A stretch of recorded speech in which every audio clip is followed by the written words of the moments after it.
অনশিরিনের পরে হালাব নামক একটি প্রসিদ্ধ শহর ছিল। সেখানে রোমীয়দের একটি বড় দল কেল্লাবদ্ধ ছিল। সেখানে যে রোমীয় সালার কেল্লাপতি ছিলেন তার নাম ছিল ইউকান্না। তিনিও অভিজ্ঞ সালার ছিলেন। তিনি জীবনে অনেক যুদ্ধে অংশ নিয়েছেন এবং সকল যুদ্ধে বিজয়ী হয়েছিলেন। হজরত আবু উবাইদা রাদিয়াল্লাহু আনহু এবং হজরত খালিদ রাদিয়াল্লাহু আনহু হালাব অভিমুখে যাত্রা করেছিলেন। রোমীয় সালার ইউকান্না যথাসময়ে জানতে পারেন যে মুসলিম বাহিনী আসছে।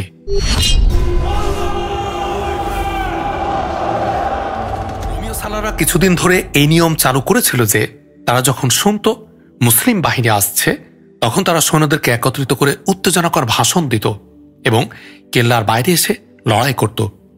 এটি একটি দুঃসাহসিক পদক্ষেপ ছিল। সম্ভবত তারা এর মাধ্যমে এটা প্রকাশ করতে চায় যে তারা মুসলমানদেরকে ভয় করে না। সেই ধারাবাহিকতায় রোমীয় সালার ইউকান্নাও এমনটি করেন। তিনি হালাব থেকে স্বীয় বাহিনী বের করে কেল্লা হতে 6 মাইল আগে চলে আসেন। মুসলিম বাহিনীর সর্বাগ্রে এবারেও হজরত খালিদ রাদিয়াল্লাহু আনহু স্বীয় প্রশিক্ষিত দলটি নিয়েছিলেন। ইউকান্নাও তার সঙ্গী সালার, মিনাসের মতো মুসলমানদের অগ্রগামী বাহিনীর সঙ্গে যুদ্ধে অবতীর্ণ হওয়ার পন্থা অবলম্বন করেন। ইউকান্নার বিশ্বাস ছিল যে তিনি মুসলিম বাহিনীকে কেল্লার অদূরেই শেষ করে ফেলবেন। মিনাসের মতো তারও ধারণা ছিল যে সামনাসামনি এসে মুসলিম বাহিনী থেমে যাবে এবং যুদ্ধবিন্যাসে বিন্যস্ত হয়ে লড়াই করবে। এবারও হজরত খালিদ রাদিয়াল্লাহু আনহু তেমনটি করেন যে রোমীয়দের আসার সংবাদ পেয়ে স্বীয় দলটিকে যুদ্ধবিন্যাসে ঢেলে সাজান। রোমীয়দের দেখে হজরত খালিদ রাদিয়াল্লাহু আনহু স্বীয় দলটিকে থামান না, তাদেরকে 3 ভাগে ভাগ করে পার্শ্বদেশ হতে হামলা শুরু করে দেন। অশ্বারোহীরা এভাবে প্রান্তের পর প্রান্ত বদল করে লড়াই করে যে রোমীয়রা চতুর্দিক হতে মাঝখানে এসে জমা হয়। এ সময় হজরত খালিদ রাদিয়াল্লাহু আনহু সম্মুখ দিক থেকেও হামলা করেন। হজরত খালিদ রাদিয়াল্লাহু আনহুর এই আক্রমণাত্মক পলিসি ইউকান্নার জন্য অযাচিত ছিল। তিনি যে পরিকল্পনা করেছিলেন তার বিপরীত হয় এবং তার বাহিনীর পা উপড়ে যায়। এই যুদ্ধেও রোমীয়দের সংখ্যা মুসলমানদের তুলনায় বেশি ছিল। ইউকান্নার বাহিনীর মনোবল ভেঙে যায়।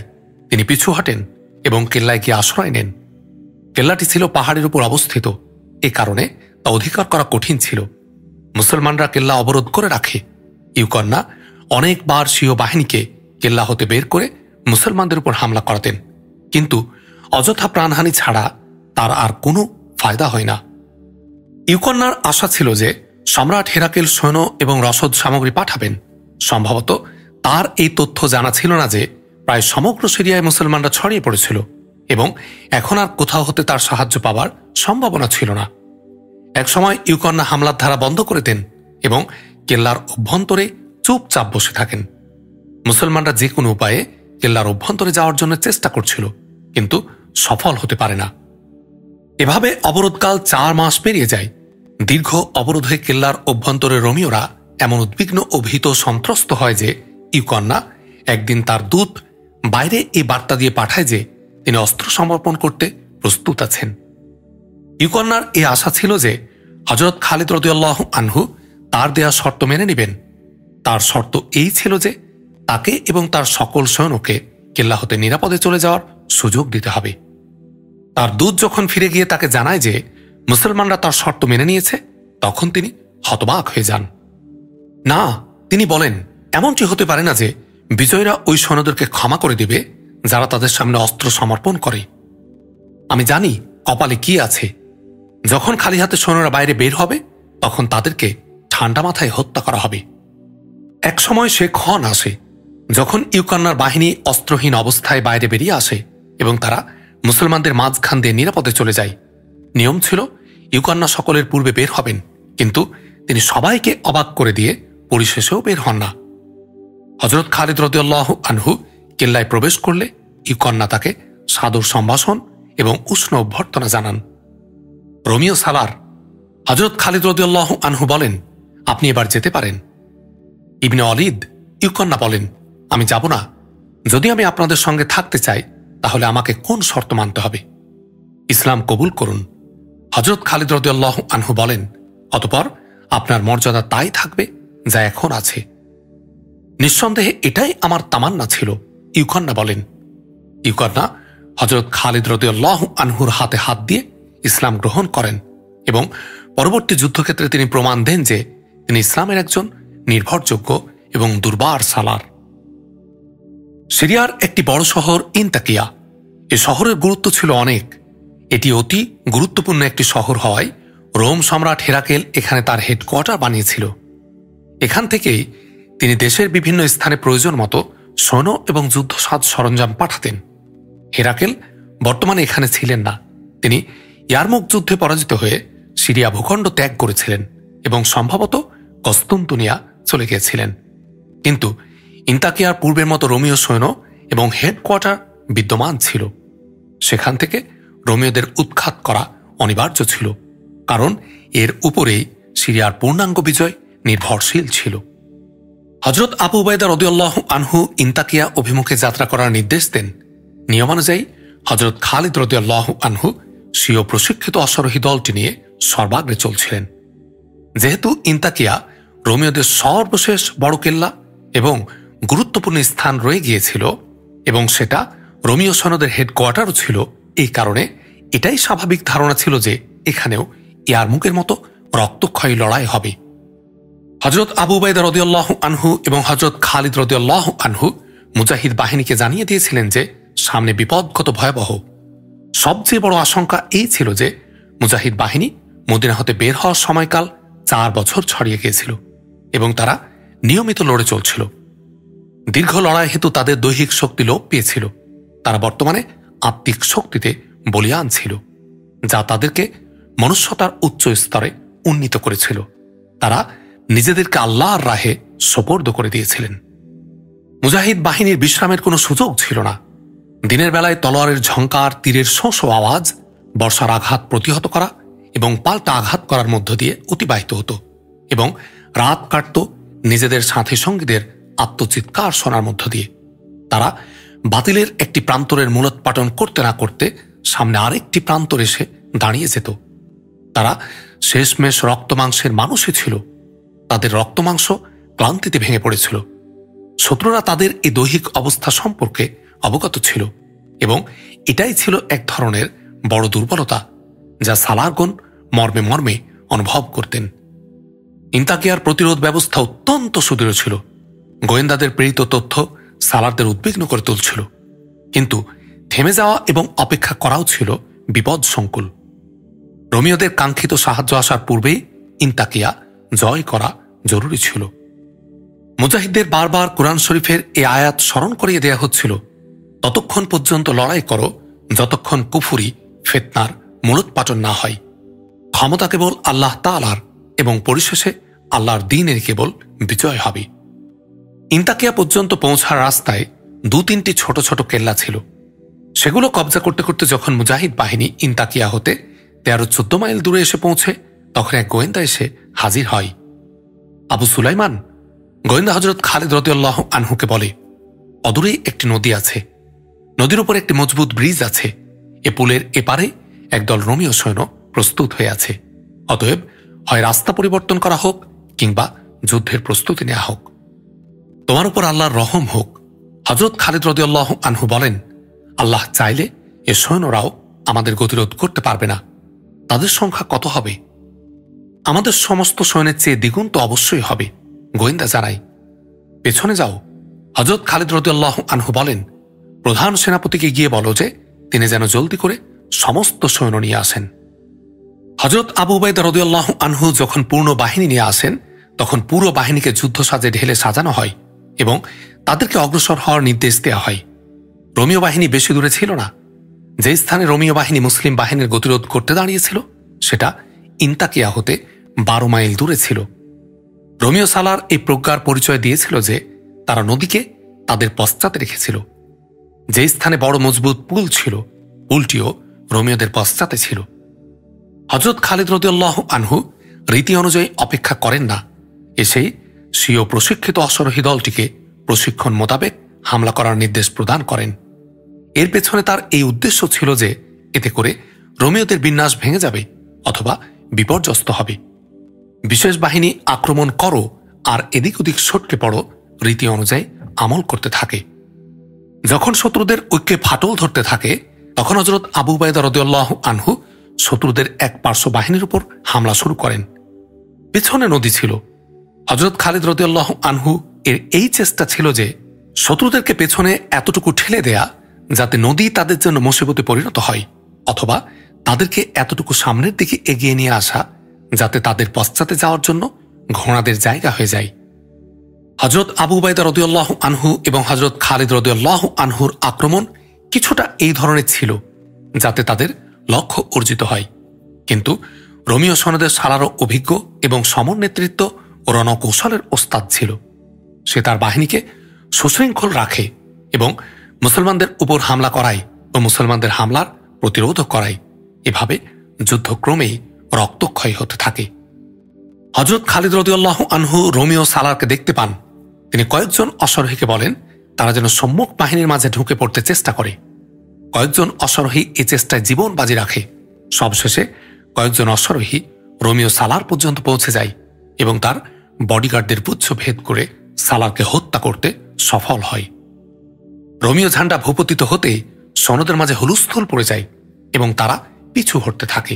অনেকে নদীতে লাফিয়ে পড়ে, বাকিরা পুল পেরিয়ে নদী পার হয়ে যায়। এভাবে পালিয়ে পালিয়ে তারা একসময় ইনতাকিয়া গিয়ে পৌঁছে। হযরত আবু উবাইদা রাদিয়াল্লাহু আনহু এবং হযরত খালিদ রাদিয়াল্লাহু আনহু ইনতাকিয়া পৌঁছে কেল্লা অবরোধ করেন। রোমীয়দের যুদ্ধ করার মানসিকতা ময়দানেই শেষ হয়ে গিয়েছিল। হযরত খালিদ রাদিয়াল্লাহু আনহু কয়েকবার ঘোষণা করান যে কেল্লার দরজা খুলে দেওয়া হোক, নতুবা কাউকে ক্ষমা করা হবে না এবং কোনো শর্ত মানা হবে না। রোমীয় সৈন্যরা পূর্ব হতে শক্তিহীন হয়ে গিয়েছিল, আর এখন তাদের মাঝে তাদের সালারও ছিল না। ময়দানে সে নিহত হয়েছিল। ফলে তারা মুসলমানদের সঙ্গে যুদ্ধ করার ঝুঁকি নেয় না। ভেতর থেকে একজন দূত বাইরে আসে। সে এসে অস্ত্র সমর্পণ করে এবং এই শর্ত পেশ করে যে রোমীয় সৈন্যদেরকে নিরাপদে চলে যাওয়ার সুযোগ দিতে হবে। মুসলিম সালারগণ এই শর্ত মেনে নেন। কেল্লায় থাকা রোমীয় সমস্ত সৈন্য কেল্লা ছেড়ে চলে যায় এবং মুসলমানরা ইনতাকিয়ায় প্রবেশ করে। 637 খ্রিস্টাব্দের 30 অক্টোবর ইনতাকিয়া বিজয়ের মধ্য দিয়ে চূড়ান্তভাবে সমগ্র সিরিয়া মুসলিম সাম্রাজ্যের অন্তর্ভুক্ত হয়। রোমীয়দের সর্বশেষ এবং সবচেয়ে বড় শহর মুসলমানদের দখলে চলে আসে। এরপরে ছোট ছোট 2-4 স্থান রয়ে গিয়েছিল যেখানে রোমীয়রা বিদ্যমান ছিল, তবে তারা যুদ্ধের জন্য বিদ্যমান ছিল না, বরং পালিয়ে যাবার সুযোগ তাদের হচ্ছিল না। এভাবে 637 খ্রিস্টাব্দের শেষের দিকে সিরিয়া যেমনই মুসলমানদের অধিকারে চলে আসে, তেমনি এ ভূখণ্ড হতে রোমীয়দের শাসন ব্যবস্থা চিরতরে রহিত হয়ে যায়। অবসান ঘটে রোমীয় যুগের, শুরু হয় ইসলামী শাসন ব্যবস্থার নবযুগ। ক্ষমতার হয় হাতবদল ও পালাবদল। কস্তুন্তনিয়ায় হেরাকেল ইসাইদের এক প্রতিনিধি দলের সামনে তার মহলে বসা ছিলেন। ইনি সেই সম্রাট হেরাকেল যার চোখের হালকা পলকে কয়েকজন মানুষকে জল্লাদের হাতে তুলে দেওয়া হতো। এই সেই হেরাকেল যিনি প্রথম দিকে মুসলমানদেরকে চিরতরে নিশ্চিহ্ন করে দেওয়ার নির্দেশ দিয়েছিলেন। ইনি সেই হেরাকেল যিনি এক সময় এই কথা বলে আশ্চর্য প্রকাশ করছিলেন যে আরবের এই বৌদ্ধদের এই দুঃসাহস কিভাবে হল যে তারা রোম সাম্রাজ্যের সীমানার মধ্যে পা দিয়েছে। কিন্তু অল্প কিছুদিন পরেই সেই হেরাকেল তার রাজত্বের অর্ধেক মুসলমানদের হাতে তুলে দিয়ে পরাস্ত অবস্থায় নিজের রাজধানী কস্তুন্তনিয়ায় বসা ছিলেন। যেন কখনো হার না মানা জুয়ারি বাজিতে হেরে গেছে এবং তার কাছে এক ফুটো পয়সাও নেই। তোমরা কিভাবে আমাকে নিশ্চয়তা দিতে পারো যে তোমরা মুসলমানদেরকে তাদের দখলকৃত অঞ্চল থেকে বের করে দেবে? হেরাকেল তার সকাশে উপস্থিত ঈসাই প্রতিনিধি দলকে বলছিলেন, যদি তোমাদের মাঝে এতটুকু জান প্রাণ থাকত তাহলে আজ আমাকে তোমাদের মাঝে এভাবে বসতে হতো না। রোম সম্রাট, ঈসাই প্রতিনিধি দলের নেতা বলেন, এখন এই চিন্তা করা অর্থহীন যে পরাজয়ের দায়ভার কার। আমরা যে বিষয় নিয়ে এসেছি তার একবার শুনুন। আপনারা যে ভূখণ্ড মুসলমানদের হাতে তুলে দিয়ে এসেছেন সেটা না আপনাদের ছিল না মুসলমানদের, সেটা আমাদের ভূখণ্ড। পরাজয় আপনার সেনাবাহিনীর হয়েছে, কিন্তু আমরা এক ভিন্ন জাতির গোলামে পরিণত হয়েছি। মুসলমানরা আমাদের থেকে কর নিয়েছে, এটা আমাদের জন্য অপমান কর। আমাদের দুর্বলতা হলো আমরা একাকী মুসলমানদের বিরুদ্ধে লড়তে পারি না। আমরা লড়ব, আমরা আমাদের জীবন কুরবান করতে প্রস্তুত আছি, কিন্তু আপনার সাহায্য আমাদের দরকার। যদি আপনি সাহায্য করার প্রতিশ্রুতি দেন তাহলে আমরা মুসলমানদের বিরুদ্ধে যুদ্ধের ঘোষণা করছি। সিরিয়ার উত্তরাঞ্চলে বসবাসকারী ঈসাইদের কথা হেরাকেল এভাবে শুনছিলেন যেন এ লোকেরা তার কাছে ভিক্ষা প্রার্থনা করতে এসেছে, অথচ এসব লোকের এসব বিষয়ে তার কোনো আগ্রহ নেই। অথচ বাস্তবতা ছিল ভিন্ন। হেরাকেলের আন্তরিক ইচ্ছা এটাই ছিল যে তিনি সিরিয়ার ঈসাইদেরকে মুসলমানদের বিরুদ্ধে এমন যুদ্ধের জন্য প্রস্তুত করবেন যা হবে অতি দীর্ঘ, যাতে মুসলমানরা সিরিয়াতে ব্যস্ত থাকে এবং রোম সাম্রাজ্যের বাড়তি এলাকার দিকে অগ্রসর না হয়। এটা এক ধরনের গেরিলা আক্রমণের মতো হবে।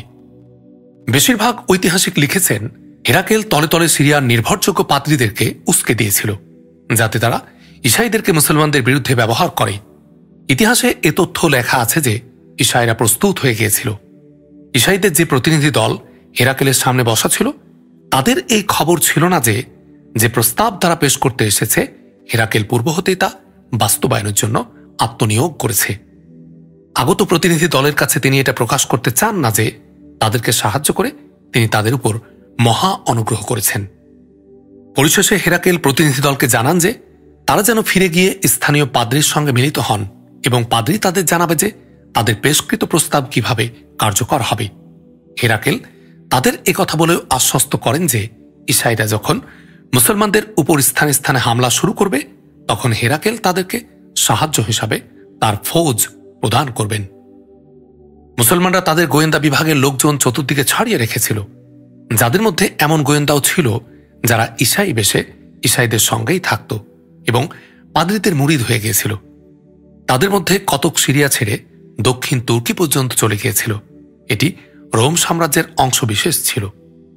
একদিন এক গোয়েন্দা উত্তর সিরিয়ার গোয়েন্দাদের থেকে তথ্য নিয়ে হযরত আবু উবাইদা রাদিয়াল্লাহু আনহুর কাছে এসে বলে, ঈসাইরা ব্যাপক ভিত্তিক যুদ্ধের প্রস্তুতি নিচ্ছে এবং হেরাকেল তাদেরকে সাহায্য করার প্রতিশ্রুতি দিয়েছে। এরপর আরও দুজন গোয়েন্দা এসে এ ধরনের রিপোর্ট দেয়। এসব রিপোর্টের ভিত্তিতে এক ভয়ঙ্কর অবস্থা সামনে আসে। ঈসাইদের লোকজন অনেক ছিল।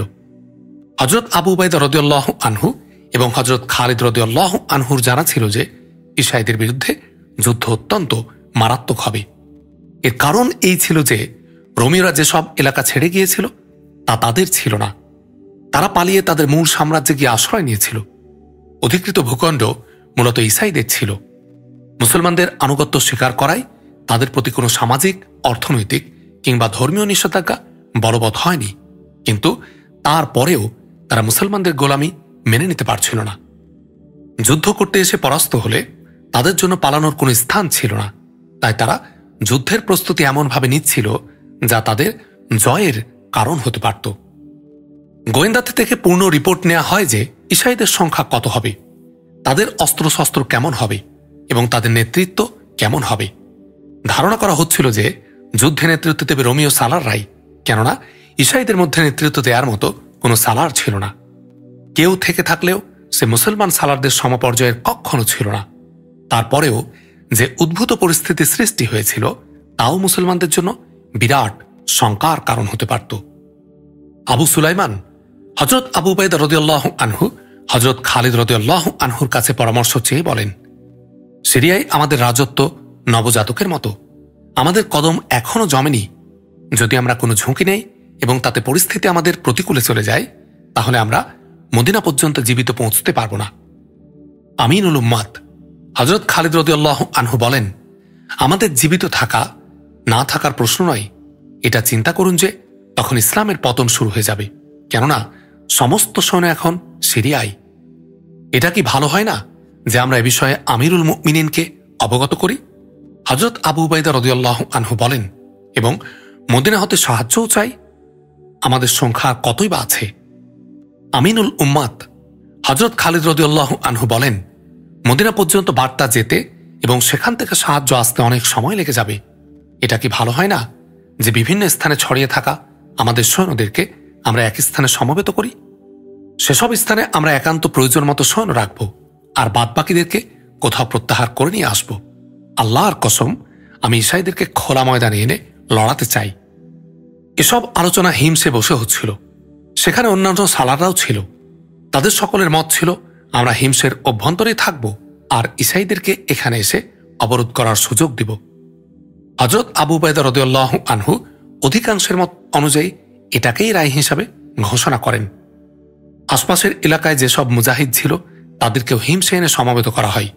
এর পাশাপাশি হযরত আবু উবাইদা রাদিয়াল্লাহু আনহু এক দ্রুতগামী দূতের হাতে আমিরুল মুমিনিন হযরত উমর রাদিয়াল্লাহু আনহু বরাবর একটি বার্তা পাঠান। সে বার্তায় তিনি বিস্তারিতভাবে জানান যে হেরাক্লের পৃষ্ঠপোষকতায় ঈসাইরা কেমন পরিস্থিতির সৃষ্টি করছে। হযরত আবু উবাইদা রাদিয়াল্লাহু আনহু এটাও লিখেন যে তিনি আপাতত সিদ্ধান্ত নিয়েছেন হিমসে কেল্লা পরিবেষ্টিত থেকেই তিনি লড়াই করে যাবেন। 638 খ্রিস্টাব্দ শুরু হয়ে গিয়েছিল। আরও 1.5-2 মাস চলে যায়। একদিন ঈসাইদের একটি বিরাট দল হিমসে এসে পৌঁছে এবং শহর অবরোধ করে। মুসলমানরা এর জন্য প্রস্তুত ছিল। তারা দীর্ঘ সময়ের জন্য খোরাক এবং তীর ইত্যাদির স্তূপ শহরে জমা করে রেখেছিল। ঈসাইরা মুসলমানদেরকে কেল্লাবদ্ধ দেখে এই ভেবে হতবাক হয়ে যায় যে তারা খোলা ময়দানে লড়তে অভ্যস্ত। তারা কিভাবে কেল্লাবদ্ধ হয়ে থাকল? এটাকে ঈসাইরা মুসলমানদের দুর্বলতা মনে করে।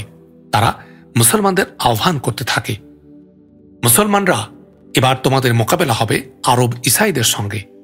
আমরা রোমিও নই। মুসলমানরা, হিম্মত করো, বাইরে এসে লড়াই করো। কেল্লার দরজা খুলে দাও, নতুবা তোমাদের একজনও জীবিত থাকবে না। এবার আমরা কর নিব। ইসলামের সূর্য ডুবে গেছে। বাইরে এসো এবং আমাদের কাছে করুণা ভিক্ষা চাও। এভাবে হরেক রকম কথা এবং ভর্ৎসনা করতে থাকে ঈসাইরা। মুসলমানদের পক্ষ হতে সম্পূর্ণ নীরবতা অবলম্বন করা হয়। হযরত আবু উবাইদা রাদিয়াল্লাহু আনহু, হযরত খালিদ রাদিয়াল্লাহু আনহু সহ অন্যান্য সালারগণ এই সিদ্ধান্ত নিয়ে রেখেছিলেন যে তারা বাইরে বের হয়ে গেরিলা ধরনের আক্রমণ করে করে ঈসাইদের অস্থির এবং তটস্থ করে তুলবেন। কিন্তু হামলার সুযোগই আসে না।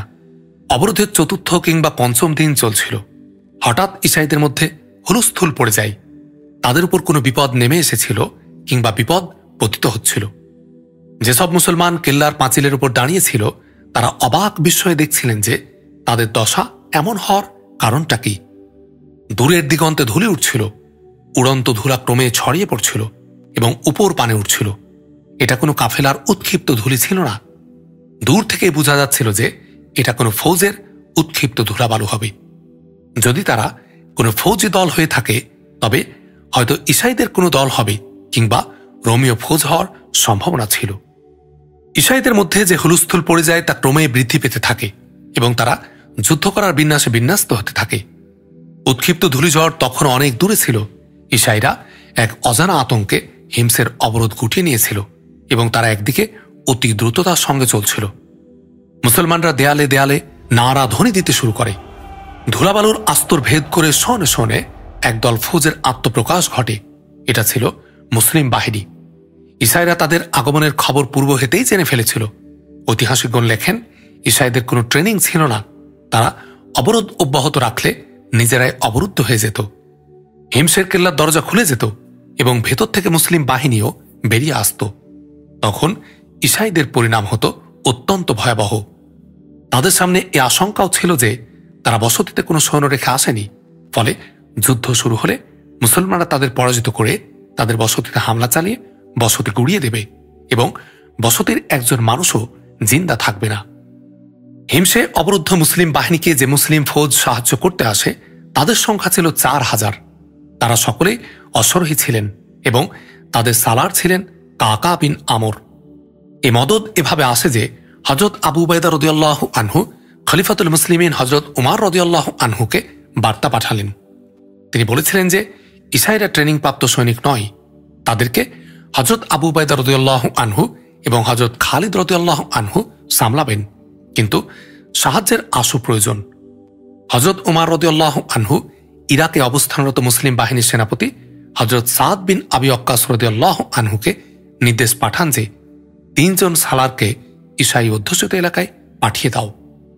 3 সালারের মধ্যে ছিলেন হযরত সুহাইল বিন আদি রাদিয়াল্লাহু আনহু, আব্দুল্লাহ বিন উতবা রাদিয়াল্লাহু আনহু এবং আয়াজ বিন গানাম রাদিয়াল্লাহু আনহু। হযরত উমর রাদিয়াল্লাহু আনহু ফরমানে এটাও লিখেছিলেন যে সালার কাকা বিন আমরকে 4000 অশ্বারোহী দিয়ে আবু উবাইদার সাহায্যার্থে হিমসে পাঠিয়ে দাও। এভাবে কাকা অবরুদ্ধ মুসলমানদের সাহায্যে পৌঁছান। তার জানা ছিল না যে হিমস ঈসাইদের দ্বারা অবরুদ্ধ। তাদের আসতে দেখে ঈসাইরা অবরোধ তুলে নিয়ে চলে যায়। আমিরুল মুমিনিন বাস্তবেই ছিলেন যে ঈসাইরা সুশৃঙ্খল কোনো বাহিনী না। এটা ঈসাইরা নিজেরাই প্রমাণ করে দেয় এবং তারা আরও প্রমাণ দেয় যে ঈসাইদের উপর মুসলমানদের নির্ভরশীল না হওয়া চাই, আর মুসলমানরা সিরিয়া বিজয়কে ততক্ষণ পূর্ণাঙ্গ মনে না করবে যতক্ষণ তারা ভেতরগত আশঙ্কারও মূলোৎপাটন না করে। ইসাইদের এই যুদ্ধ পরিকল্পনার মাধ্যমে স্পষ্ট হয়ে গিয়েছিল যে মাযহাব এক না হওয়ার কারণে অথবা তারা মুসলমান না হওয়ার কারণে তাদের গাঁটছড়া এবং বন্ধুত্ব রোমীয়দের সঙ্গেই। খলিফার নির্দেশে উপদ্বীপের সমস্ত এলাকা মুসলমানদের শাসন ব্যবস্থার অধীনে আনা হয়। ইসাইদের বিরুদ্ধে কোনো রাষ্ট্রীয় পদক্ষেপ নেওয়া হয় না। যদি কোথাও ইসাইরা সশস্ত্র হয়ে বাধা দেয় তাহলে তাদের বিরুদ্ধে যুদ্ধ অবলম্বন করা হয়। উত্তর সীমান্তকে সন্ত্রাসী কার্যকলাপ থেকে বাঁচাতে হযরত আবু উবাইদা রাদিয়াল্লাহু আনহু সীমান্তের ওপারে গিয়ে হামলা শুরু করেন। এসব রীতিনীতি এবং পদক্ষেপের ফলে সিরিয়ার আভ্যন্তরীণ শান্তি এবং নিরাপত্তা নিশ্চিত হয়। জনগণের জানমাল নিরাপদ হয়ে যায়। হযরত উমর রাদিয়াল্লাহু আনহু ন্যায় ইনসাফের মূর্ত প্রতীক ছিলেন। ফারুকী ন্যায়পরায়ণতা প্রবাদ দুল্য ছিল। তার ন্যায় ও ইনসাফের লাঠি দ্বারা সবাইকে সমানভাবে শায়েস্তা করা হতো।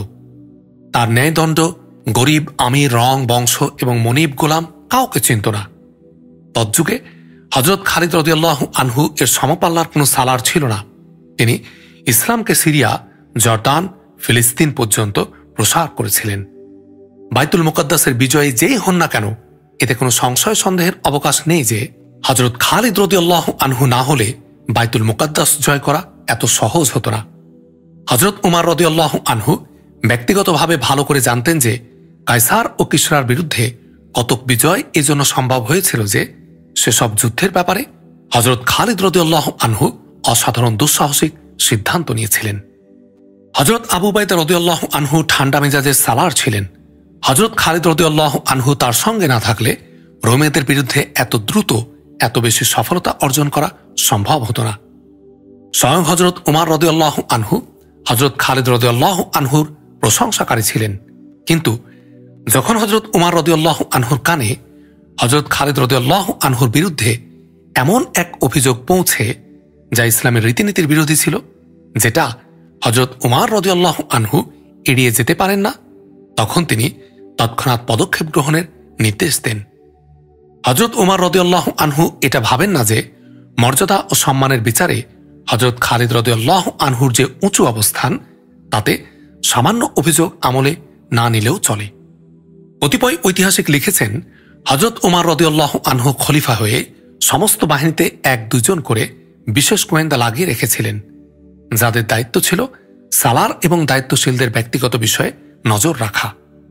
যখন সিরিয়ায় শান্তি এবং নিরাপত্তা প্রতিষ্ঠিত হয় এবং হযরত খালিদ রাদিয়াল্লাহু আনহুকে কনসিরিনের শাসক বানিয়ে দেওয়া হয়, তখন মদিনায় হযরত উমর রাদিয়াল্লাহু আনহু জানতে পারেন যে হযরত খালিদ রাদিয়াল্লাহু আনহু আসআস বিন কায়েস নামীয় এক কবিকে 10,000 দিরহাম শুধু এই জন্য পুরস্কার স্বরূপ প্রদান করেন যে তিনি কনসিরিন গিয়ে হযরত খালিদ রাদিয়াল্লাহু আনহুর বর্ণাঢ্য বিজয়ের ধন্যবাদ এবং প্রশংসা স্বরূপ একটি কবিতা পাঠ করেছিলেন।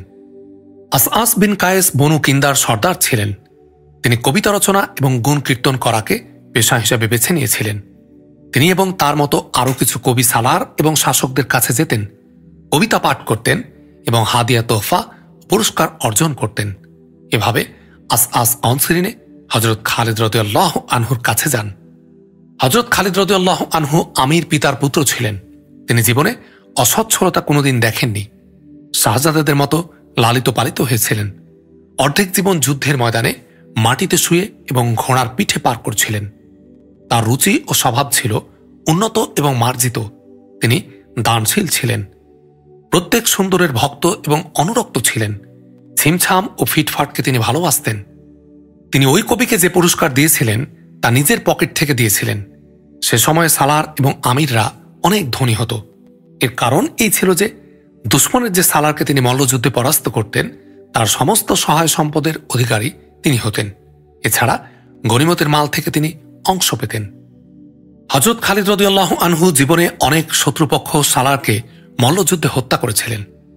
তাদের সহায় সম্পদ হযরত খালিদ রাদিয়াল্লাহু আনহু লাভ করেছিলেন।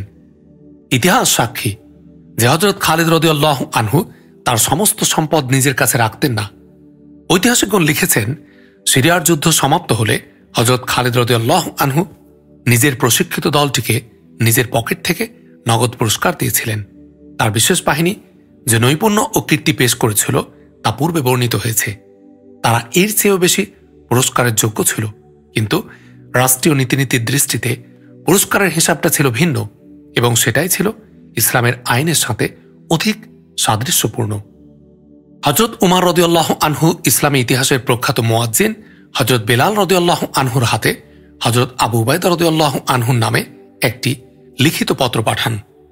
খালিদকে মুজাহিদের মাঝে দাঁড় করাবে, তার মাথা হতে পাগড়ি খুলে ফেলবে, পাগড়ি দ্বারা তার দুহাত পিছমোড়া করে বাঁধবে, তার মাথা থেকে টুপিও খুলে ফেলবে। এরপরে তাকে জিজ্ঞাসা করবে সে আস বিন কায়েস নামীয় এক কবিকে যে পুরস্কার দিয়েছে তা কি নিজের পকেট থেকে দিয়েছে নাকি গনিমতের মাল হতে দিয়েছে।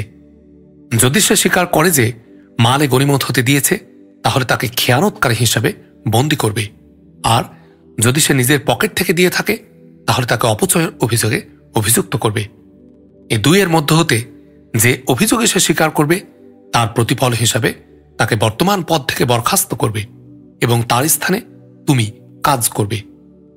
এটা আরবদের রীতি ছিল যে কারো বিরুদ্ধে অভিযোগ উঠলে তারা তার হাত তারই পাগড়ি দ্বারা বেঁধে জনতার সামনে জিজ্ঞাসা করা হতো যে সে অপরাধ করেছে কিনা। এজন্য সাধারণ লোকের সঙ্গে এমন আচরণ করা হতো। কিন্তু হযরত উমর রাদিয়াল্লাহু আনহু হযরত খালিদ রাদিয়াল্লাহু আনহুর মতো এক মহান সেনাপতি এবং ইতিহাস নির্মাতা সালারকে সাধারণ মানুষের পর্যায়ে এনে দাঁড় করিয়ে দিয়েছিলেন। ঐতিহাসিকগণ লিখেন, হযরত আবু উবাইদা রাদিয়াল্লাহু আনহু যখন এই পত্র পাঠ করেন তখন নীরবতা তাকে আচ্ছন্ন করে ফেলে। তিনি কিংকর্তব্য বিমূঢ় হয়ে যান। যদি হযরত উমর রাদিয়াল্লাহু আনহু হযরত আবু উবাইদা রাদিয়াল্লাহু আনহুকে সামান্যতম অনুমতি দিতেন বিষয়টি তদন্ত করার জন্য, তাহলে তিনি হযরত খালিদ রাদিয়াল্লাহু আনহুর সঙ্গে এমন ব্যবহার করতেন না। কিন্তু হযরত আবু উবাইদা রাদিয়াল্লাহু আনহু জানতেন যে হযরত উমর রাদিয়াল্লাহু আনহু ন্যায়ানুগ আচরণ এবং আদল ও ইনসাফের ব্যাপারে কেমন কঠোর। সে সময়ে হযরত আবু উবাইদা রাদিয়াল্লাহু আনহু হিমসে এবং হযরত খালিদ রাদিয়াল্লাহু আনহু কনসিরিনে ছিলেন। হযরত আবু উবাইদা রাদিয়াল্লাহু আনহু দূত পাঠান কনসিরিন থেকে হযরত খালিদ রাদিয়াল্লাহু আনহুকে ডেকে আনতে। দূত এসে যখন হযরত খালিদ রাদিয়াল্লাহু আনহুকে বার্তা দেন তখন তিনি বসা হতে লাফ দিয়ে উঠে দাঁড়ান। আল্লাহর কসম, হযরত খালিদ রাদিয়াল্লাহু আনহু নারাধ্বনি দেওয়ার মতো বলেন, আমাকে আরেকটি যুদ্ধ করার জন্য তলব করা হয়েছে। হযরত খালিদ রাদিয়াল্লাহু আনহু মনে মনে এই খুশি নিয়ে হিমসে পৌঁছান যে রোমিও অথবা বাজান্তিন এর বিরুদ্ধে বড় কোনো যুদ্ধের অংশগ্রহণ করতে হবে। কিন্তু যখন তিনি হযরত আবু উবাইদা রাদিয়াল্লাহু আনহুর সামনে আসেন তখন হযরত আবু উবাইদা রাদিয়াল্লাহু আনহুর চেহারার বিষণ্ণতার ছাপ দেখেন। আমিনুল উম্মাত হযরত খালিদ রাদিয়াল্লাহু আনহু তার কাছে বসে জিজ্ঞাসা করেন, আমি যে ধারণা করে এসেছি তা কি ভুল?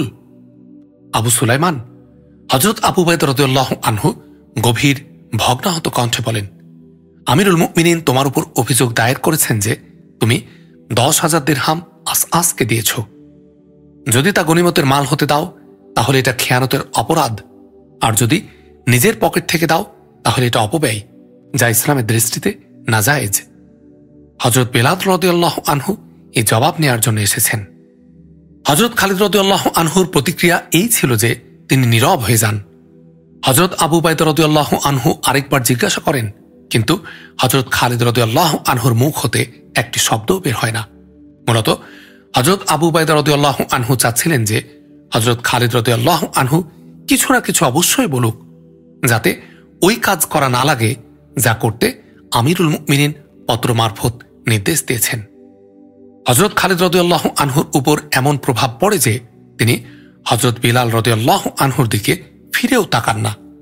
পরিশেষে হযরত আবু উবাইদা রাদিয়াল্লাহু আনহু হযরত বেলাল রাদিয়াল্লাহু আনহুর দিকে তাকান এবং এর উদ্দেশ্য এই ছিল যে তিনি যেন আরবের রীতি অনুযায়ী হযরত খালিদ রাদিয়াল্লাহু আনহুর হতে জবানবন্দি নেন। হযরত বেলাল রাদিয়াল্লাহু আনহু পূর্ণ নির্দেশ নিয়ে এসেছিলেন, তার দায়িত্ব ছিল কর্তব্য পূর্ণ করে যাওয়া। হযরত খালিদ রাদিয়াল্লাহু আনহু কিছুটা সময় চান যা মঞ্জুর করা হয়। এ সুযোগ তিনি পেতেনি, কেননা রীতি অনুযায়ী সমস্ত ফৌজ একত্রিত করার প্রয়োজন ছিল, যাদের সামনে হযরত খালিদ রাদিয়াল্লাহু আনহু অপরাধ স্বীকার করবেন। হযরত খালিদ রাদিয়াল্লাহু আনহু এর এক বোন ফাতেমা হিমসে থাকতেন। হযরত খালিদ রাদিয়াল্লাহু আনহু তার বাড়িতে যান এবং তাকে বলেন যে উমর রাদিয়াল্লাহু আনহু তার উপর এই অভিযোগ আরোপ করেছেন। বোনের সঙ্গে পরামর্শ করার প্রয়োজন এই জন্য দেখা দিয়েছিল যে হযরত উমর রাদিয়াল্লাহু আনহু হযরত খালিদ রাদিয়াল্লাহু আনহুর নিকটতম আত্মীয় ছিলেন। হযরত ফাতেমা হযরত উমর রাদিয়াল্লাহু আনহুর বিরুদ্ধে একটি কঠিন কথা বলেন। হযরত খালিদ রাদিয়াল্লাহু আনহু প্রথমেই চিন্তিত ছিলেন এবং ভেতরে ভেতরে তার ক্ষোভও ছিল। বোনের পরামর্শ তার কাছে ভালো লাগে এবং তিনি হযরত আবু উবাইদা রাদিয়াল্লাহু আনহুর কাছে চলে আসেন। আমিনুল উম্মাত হযরত খালিদ রাদিয়াল্লাহু আনহু বলেন, আমি কোনো অপরাধ করিনি, আমি কোনো জবানবন্দি দিব না। এরপর আসমান ও জমিন যে দৃশ্য দেখে তা কেউ বিশ্বাস করবে না। এমন আচরণ ওই মহান ব্যক্তিত্বের সঙ্গে করা হচ্ছিল যিনি ইসলামের মহানত্বের ভিত্তি এবং যিনি ব্যতীত ইসলাম বর্তমান অবস্থায় পৌঁছাতে পারত না। হযরত খালিদ রাদিয়াল্লাহু আনহু এর হাত পিছমোড়া করে তারই পাগড়িতে বাঁধা ছিল। তার মাথায় টুপি ছিল না। তিনি মাটিতে দোজানো হয়ে বসা ছিলেন এবং হযরত বিলাল রাদিয়াল্লাহু আনহু তার সামনে দাঁড়িয়ে অপরাধের স্বীকারোক্তি নিচ্ছিলেন। ইবনে ওয়ালিদ হযরত বিলাল রাদিয়াল্লাহু আনহু জিজ্ঞাসা করছিলেন, তুমি আসআসকে 10,000 দিরহাম নিজের পকেট থেকে দিয়েছ নাকি গনিমতের মাল হতে? হযরত খালিদ রাদিয়াল্লাহু আনহুর চেহারার রং বিবর্ণ হয়ে গিয়েছিল। তিনি নীরব থাকেন। হযরত বিলাল রাদিয়াল্লাহু আনহু আরেকবার জিজ্ঞাসা করেন, ইবনে ওয়ালিদ? হযরত বিলাল রাদিয়াল্লাহু আনহু বলেন, আমি আমিরুল মুমিনিনের নির্দেশ পালন করছি, জবাব দাও। তুমি 10,000 দিরহাম আসআসকে নিজের পকেট থেকে দিয়েছ নাকি গনিমতের মাল হতে? নিজের পকেট হতে। হযরত খালিদ রাদিয়াল্লাহু আনহু পরিশেষে জবাব দেন। হযরত বিলাল রাদিয়াল্লাহু আনহু তার হাত খুলে দেন এবং সহস্তে পাগড়ি তার মাথার উপরে রাখেন। আমাদের সকলের উপর আমিরুল মুমিনিনের নির্দেশ পালন করা ফরজ। হযরত বিলাল রাদিয়াল্লাহু আনহু বলেন, আমরা প্রত্যেক সালারকে সম্মান ও শ্রদ্ধা করি। ঘটনাস্থলে যত সৈন্য ছিল তাদের মাঝে নীরবতা বিরাজ করছিল। এই নীরবতার মাঝে ক্ষোভ লুকাইতেছিল। প্রত্যেকের চোখে মুখে প্রশ্ন এবং অভিযোগের চিহ্ন ছিল। সকলের মনের কথা এটা ছিল যে কমপক্ষে হযরত খালিদ রাদিয়াল্লাহু আনহুর সঙ্গে এমন আচরণ না হওয়া উচিত ছিল, কিন্তু শৃঙ্খলা ও নিয়মের দাবি ছিল যে এক বৈধ কার্যক্রমের বিরুদ্ধে কারো মুখ খোলার উপায় ছিল না। হযরত আবু উবাইদা রাদিয়াল্লাহু আনহু এবং হযরত বেলাল রাদিয়াল্লাহু আনহুর অবস্থাও এমন ছিল যে তারা চোখ উপরে তোলেন না। তাদের দৃষ্টি ছিল নিম্নগামী। অশ্রুতে ছলছল ছিল তাদের চোখ। হযরত খালিদ রাদিয়াল্লাহু আনহু এই ভেবে ঘোড়ায় চড়ে বসেন এবং সেখান থেকে চলে আসেন যে ব্যাপারটি মনে হয় এখানেই শেষ। এরপর 7-8 দিন চলে গেলেও হযরত খালিদ রাদিয়াল্লাহু আনহু নতুন কোনো নির্দেশ পান না। ফলে তিনি শঙ্কিত মনে হিমসে আসেন এবং হযরত আবু উবাইদা রাদিয়াল্লাহু আনহুর সঙ্গে সাক্ষাৎ করেন। আবু সুলাইমান হযরত আবু উবাইদা রাদিয়াল্লাহু আনহু আমিরুল মুমিনিনের নির্দেশনামা হযরত খালিদ রাদিয়াল্লাহু আনহুর সামনে এগিয়ে দিয়ে বলেন, নাও, কি লেখা আছে পড়ো।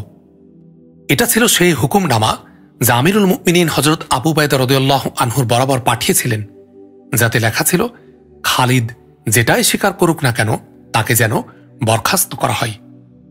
আপনার উপর রহম হোক আমিনুল উম্মাত। হযরত খালিদ রাদিয়াল্লাহু আনহু হযরত আবু উবাইদা রাদিয়াল্লাহু আনহুকে বলেন, আমিরুল মুমিনিনের এই নির্দেশ আমাকে সেদিনই কেন শোনাননি? আল্লাহর কসম আবু সুলাইমান, হযরত আবু উবাইদা রাদিয়াল্লাহু আনহু বলেন, তোমাকে যে দুঃখ দেয়া হয়েছে আমি বলে তোমার সে দুঃখ আর বাড়াতে চাইনি। এটা দুঃখের উপর দুঃখ যে তোমাকে বরখাস্ত করা হয়েছে। হযরত খালিদ রাদিয়াল্লাহু আনহু নীরবে তার ঘোড়ায় চেপে বসেন, হিমস ছেড়ে চলে আসেন। ইতিহাস এ তথ্য দিতে অক্ষম যে হযরত খালিদ রাদিয়াল্লাহু আনহু তখন আপন মনে কি ভাবছিলেন, তার আবেগে কেমন উত্থান পতন হচ্ছিল। তিনি নিজের পকেট থেকে পুরস্কার দিয়েছিলেন। তার দৃষ্টিতে এটা কোনো অপরাধ ছিল না। তার বিশ্বাস ছিল তাকে যে শাস্তি দেওয়া হয়েছে তা খুবই অপমানকর এবং কঠিন। তার জীবনের এটা ছিল দ্বিতীয় ঘটনা। তিনি ভাঙ্গা উদাস মনে সফর করছিলেন। প্রথম ঘটনাটি ছিল মক্কা হতে মদিনা আসার সময়ে। সে সময়ে তিনি আপন মনে উদাসভাবে একাকী সফর করছিলেন। সে সফরে তিনি মক্কা হতে মদিনায় গিয়ে নবীজির হাতে ইসলাম গ্রহণ করেছিলেন, আর এখনো তিনি উদাসভাবে সফর করছিলেন হিমস থেকে কনসিরিনের উদ্দেশ্যে তার বরখাস্তের নির্দেশ শুনে। তার স্মৃতিতে বিভিন্ন কষ্ট, বেদনা, চাঞ্চল্য এবং না জানি কত শত চিন্তাধারা ভিড় জমিয়েছিল। তিনি সেই চিন্তার ভিড় কেটে কেটে নীরবে পথ পাড়ি দিচ্ছিলেন। ঘোড়ার উপর তার নিয়ন্ত্রণ ছিল না, তিনি আত্মভোলার মতো পথ চলছিলেন। তারপরেও প্রশিক্ষিত ঘোড়া তাকে কনসিলিনে পৌঁছে দেয়। শহরে গিয়েই তিনি তার হাতে গড়া বিশেষ অশ্বারোহী দলটিকে ডেকে পাঠান। এই দলটি ছিল নির্বাচিত সুশিক্ষিত। এই দলটি তাদের থেকে কয়েক গুণ বেশি শক্তিধর শত্রুর পা উপড়ে দিয়েছিল। এই দলটি হযরত খালিদ রাদিয়াল্লাহু আনহুর অত্যন্ত প্রিয় পাত্র ছিল। তার স্মৃতিতে ভেসে ওঠে দুদিন আগের কথা, যে এই দলটি তার নির্দেশে কিভাবে শত্রুদের উপর ঝাঁপিয়ে পড়ত এবং জয় ছিনিয়ে আনত, অথচ এখন তিনি তাদের তলব করেছেন তাদের থেকে বিদায় গ্রহণ করার জন্য। একসময় প্রিয় দলটি তার সামনে আসে। তিনি তাদের উদ্দেশ্যে বহুত কিছু বলতে চান, কিন্তু মুখ তার ফোটে না, মুখ থেকে কথা বের হয় না। দীর্ঘ নীরবতায় তিনি হারিয়ে যান। মূলত তিনি এ দলের থেকে বিচ্ছিন্নতা ও বিদায় গ্রহণ সহ্য করতে পারছিলেন না। পরিশেষে তিনি মুখ খোলেন। অস্ফুট কণ্ঠে সংক্ষেপে তাদের বিজয়, বিদ্যুৎ গতি, জীবনবাজি, বীরত্বের মন খুলে প্রশংসা করেন।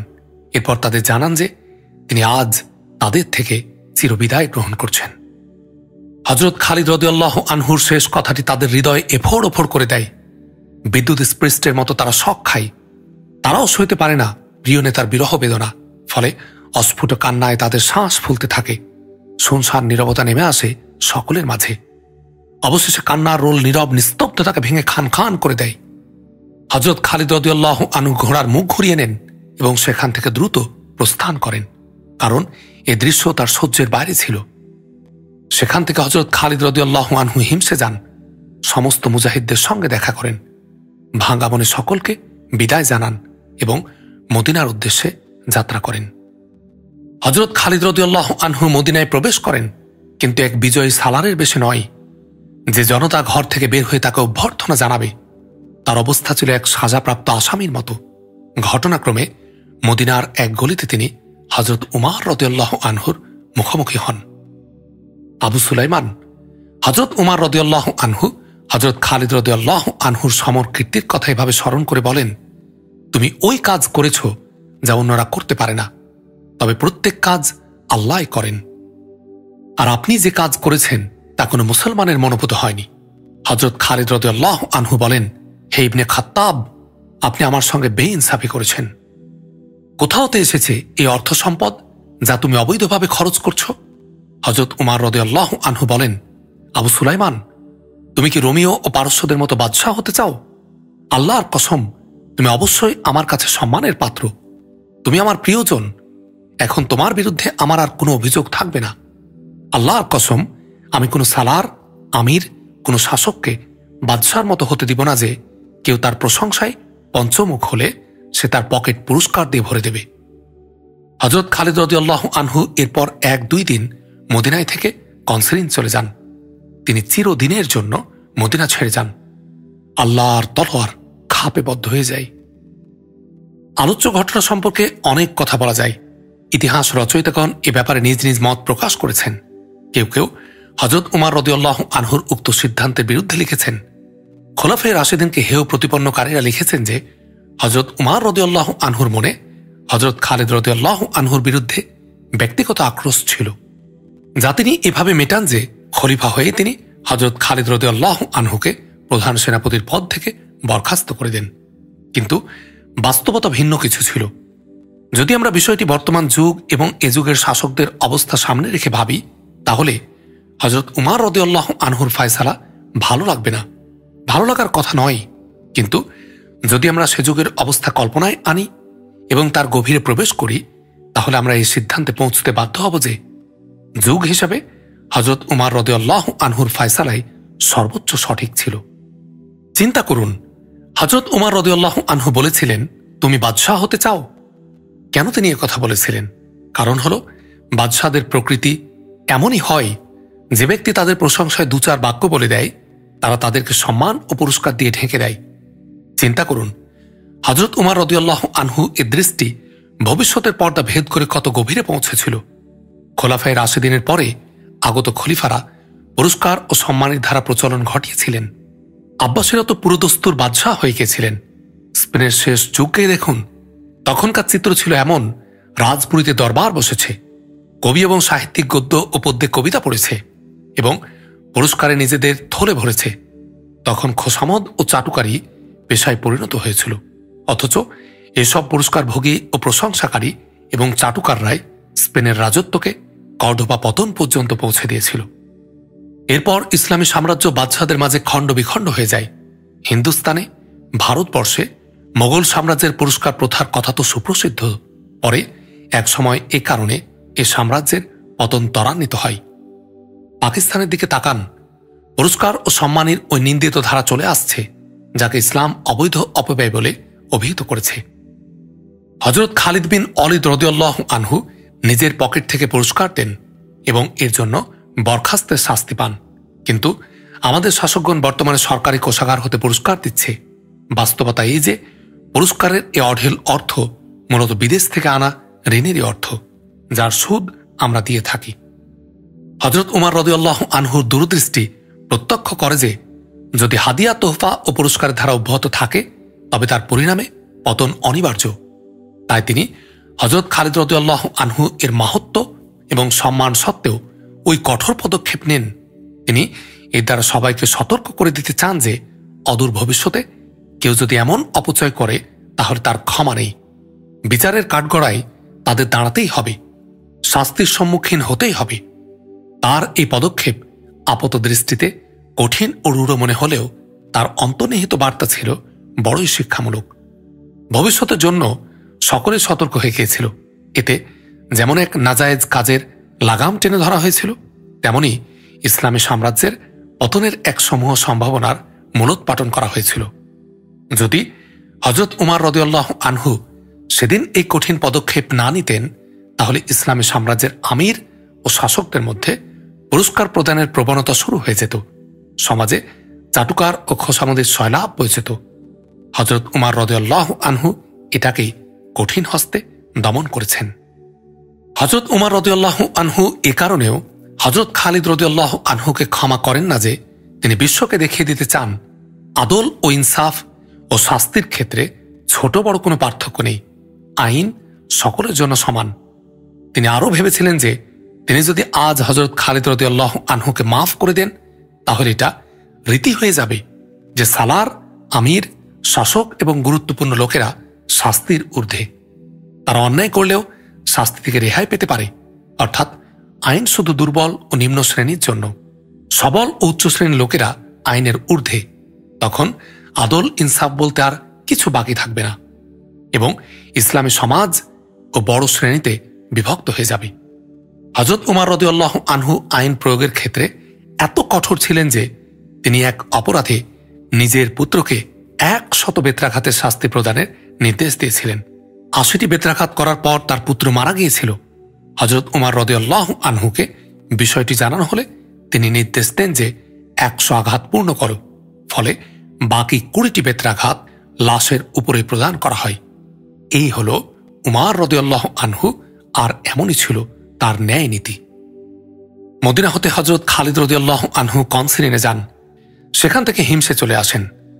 বাদবাকি 4 বছর তিনি সেখানেই কাটান। এক সময় এমন আসে যে হযরত খালিদ রাদিয়াল্লাহু আনহু নিঃসম্বল এবং কপর্দকহীন হয়ে যান।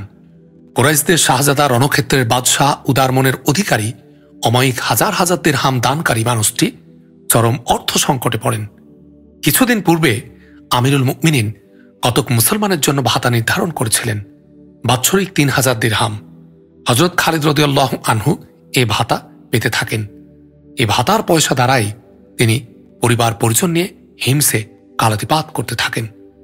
হযরত খালিদ রাদিয়াল্লাহু আনহু সেই খালিদ আর ছিলেন না যার এই গর্জনে আনা ফারিসুস সন্দিদ, আনা খালিদ ইবনে ওয়ালিদ, আমি পারস্যের জমদূত, আমি খালিদ বিন ওয়ালিদ। শত্রুদের উপর ভীতি ছেয়ে যেত। তিনি এখন ঘরকুনো হয়ে যান। তার হাসি খুশি, খোশ মেজাজ, বিলাসিতা সব শেষ হয়ে গিয়েছিল। তিনি নির্বাক ও বিষণ্ণ মানব হয়ে যান। 639 খ্রিস্টাব্দের জানুয়ারি ফেব্রুয়ারি মোতাবেক 18 হিজরিতে তিনি আরেক আঘাতের সম্মুখীন হন। এ আঘাত তাকে শেষ করে দিয়েছিল। ফিলিস্তিনের আমোয়াস এলাকায় প্লেগ রোগের প্রাদুর্ভাব হয়। অল্প সময়ের মধ্যে এ রোগ মহামারী আকারে সমস্ত ফিলিস্তিন এবং সিরিয়ায় ছড়িয়ে পড়ে। মানুষ দ্রুত মৃত্যুর মুখোমুখি হতে থাকে। এ পর্যায়ে হযরত আবু উবাইদা রাদিয়াল্লাহু আনহু এর শেষ জীবনের একটি ঘটনা উল্লেখ করা সমীচীন মনে হয়, আর তা হল ঐতিহাসিকগণ লিখেন, আমিরুল মুমিনিন হযরত উমর রাদিয়াল্লাহু আনহু হযরত আবু উবাইদা রাদিয়াল্লাহু আনহুকে বার্তা পাঠান যে তিনি যেন মহামারী এড়াতে মদিনায় চলে আসেন। কিন্তু হযরত আবু উবাইদা রাদিয়াল্লাহু আনহু জবাব দেন যে আমার যেসব সঙ্গী যুদ্ধের ময়দানে কখনো আমাকে ছেড়ে যাননি, প্লেগ মহামারীর ভয়ে আমি তাদের ছেড়ে আসব না।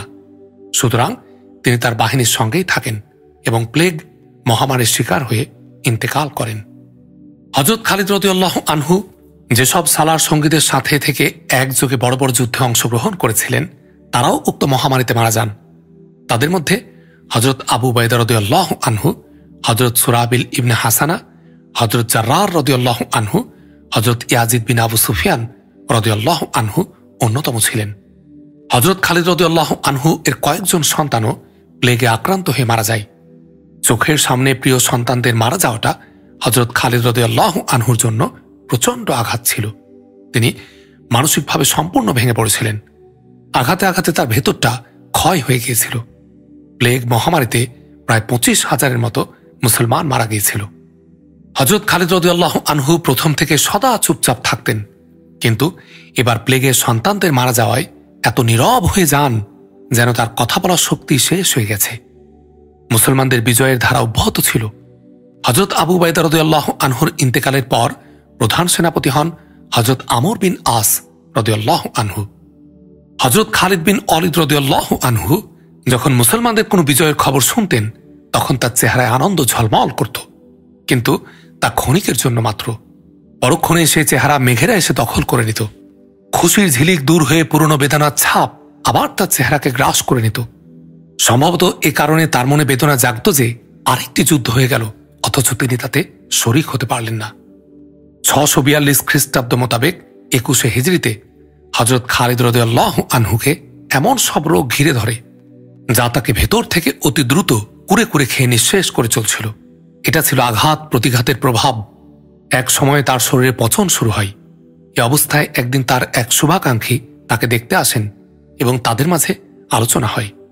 মনোযোগ দিয়ে দেখো, হযরত খালিদ রাদিয়াল্লাহু আনহু এক পা থেকে কাপড় সরিয়ে বন্ধুকে দেখান এবং জিজ্ঞাসা করেন, আমার পায়ের এমন কোনো স্থান তুমি দেখছ যেখানে তীর, তলোয়ার বা বর্ষার কোনো ক্ষত নেই? বন্ধু এমন কোনো স্থান দেখেন না যেখানে ক্ষতস্থান ছিল না। হযরত খালিদ রাদিয়াল্লাহু আনহু অপর পা আবরণ মুক্ত করে বন্ধুকে দেখান এবং পূর্বের মতো আবার জিজ্ঞাসা করেন। এরপর এক এক হাত করে উভয় হাত দেখান এবং উক্ত প্রশ্ন করেন। তারপর বুক ও পিঠ দেখান। তার শরীরের এক বিঘত জায়গাও এমন ছিল না যেখানে জখমের চিহ্ন ছিল না। তার বন্ধু অবাক বিষয়ে তার শরীরের সব ঘানের এ অবস্থা সচক্ষে প্রত্যক্ষ করেন। তুমি কি জানো আমি কত যুদ্ধে অংশগ্রহণ করেছি? হযরত খালিদ রাদিয়াল্লাহু আনহু অত্যন্ত ক্ষীণ স্বরে বলেন, এরপর আমি শহীদ হলাম না কেন? লড়াই করতে করতে আমার মৃত্যু হলো না কেন? আপনি যুদ্ধের ময়দানে নিহত হতে পারেন না আবু সুলাইমান।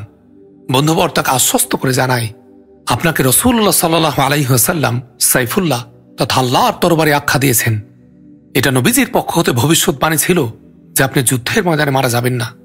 যদি আপনি রণক্ষেত্রে মারা যেতেন তাহলে সবাই বলতো যে এক কাফের ইসলামের তলোয়ার ভেঙে ফেলেছে, অথচ এমনটি হতে পারে না। আপনি ইসলামের নাঙ্গা তলোয়ার ছিলেন। ইন্তেকালের সময় হযরত খালিদ রাদিয়াল্লাহু আনহুর নিকটে হাম্মাম নামের এক ভৃত্য ছিল। সে জানায় যে মুমূর্ষু অবস্থায় হযরত খালিদ রাদিয়াল্লাহু আনহু বলেন, আমি এক উটের মতো মরছি। শয্যায় মারা যাওয়া আমার জন্য লজ্জাজনক। এ কথা বলে তিনি ইন্তেকাল করেন এবং ওই আল্লাহর কাছে তিনি পৌঁছে যান যার তলোয়ার তিনি ছিলেন। এভাবে হযরত খালিদ বিন ওয়ালিদ রাদিয়াল্লাহু আনহু দুনিয়া থেকে চিরবিদায় গ্রহণ করেন। ইন্তেকালের সময় তার বয়স হয়েছিল 58 বছর। হযরত খালিদ রাদিয়াল্লাহু আনহু ইন্তেকাল করেছেন। তার ইন্তেকালের খবর দ্রুত সব স্থানে ছড়িয়ে যায়। মদিনায় তার ইন্তেকালের খবর পৌঁছলে বনু মাখজুমের মহিলারা কাঁদতে কাঁদতে ঘর ছেড়ে রাস্তায় নেমে পড়ে। তাদের ক্রন্দন করতে দেখে অন্যান্য গোত্রের মহিলারাও ঘরের বাইরে চলে আসে। এভাবে পুরো মদিনা শোকস্থলে পরিণত হয়। মহিলারা শোকে বুক চাপড়াচ্ছিল এবং ফুঁপিয়ে ফুঁপিয়ে কাঁদছিল। আমিরুল মুমিনিন খলিফা হয়ে রাষ্ট্রীয় নিষেধাজ্ঞা জারি করেছিলেন যে কারো মৃত্যুতে কেউ মরসিয়া ক্রন্দন করতে পারবে না। তার নির্দেশ কঠিনভাবে পালিত হচ্ছিল।